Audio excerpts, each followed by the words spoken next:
There's a moment you haven't told anyone about. It's the moment you stopped hoping. You didn't announce it. You didn't make a scene. You just felt something quietly shut down inside you. And part of you wondered, is this who I'm becoming? Cold, detached, done? If that's where you are right now, stay with me. Because by the end of this video, you'll understand why detachment is happening, what it really means, and how to come back to yourself without going back to self-abandoning. And there are two things we're going to gently unravel. First, why hope kept you stuck longer than you want to admit.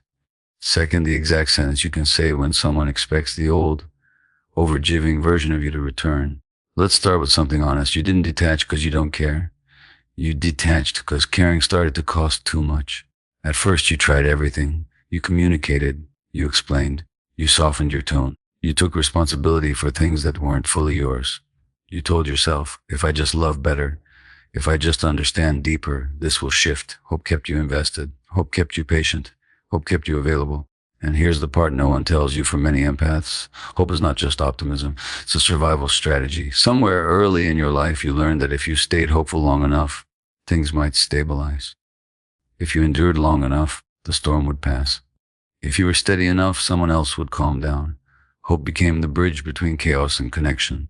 So when you feel hope fading now, it can feel terrifying, like you're losing your goodness, like you're giving up on love. But listen closely. Sometimes detachment is not the death of love.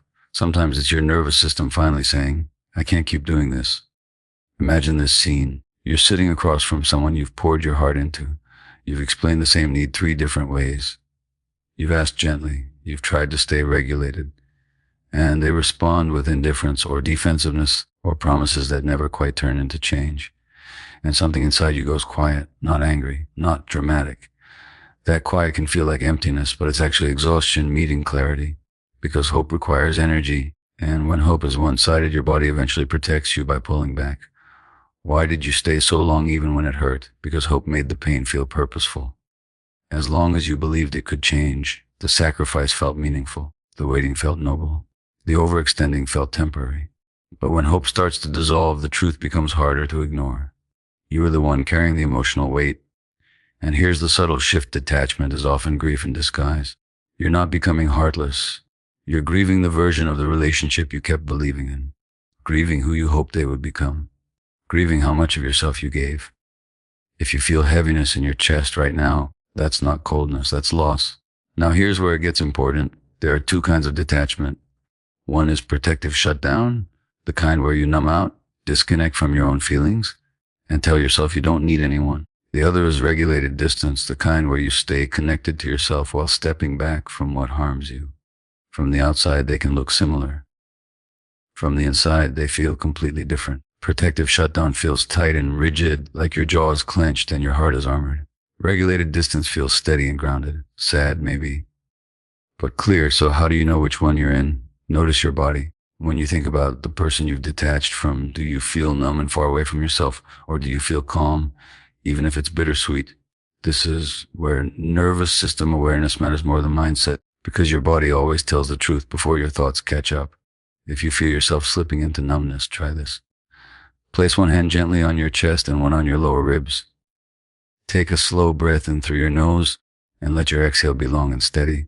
As you breathe out, soften your shoulders just a little and silently say, it's safe to feel this. Stay there for 3 breaths. You're not forcing yourself to reattach.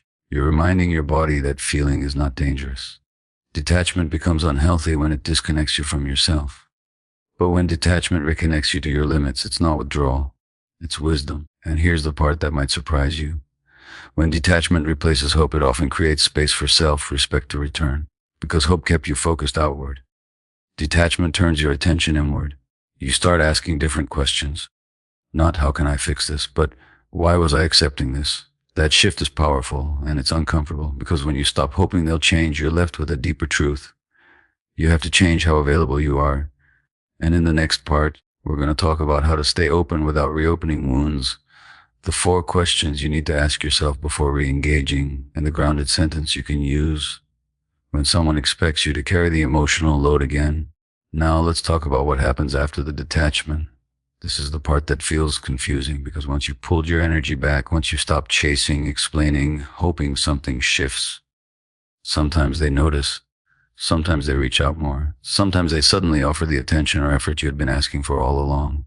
And your body reacts, not because you're foolish, not because you learned nothing, but because hope is familiar, and familiarity feels like safety even when it isn't.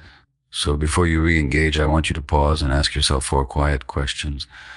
When I'm around them, do I feel more like myself or less like myself? Am I relaxed in my body, or am I subtly bracing? If nothing changed from this point forward, would this be enough for me? Am I choosing this from clarity or from fear of losing them? Don't rush those. Let your body answer before your mind does. Because here's what often happens.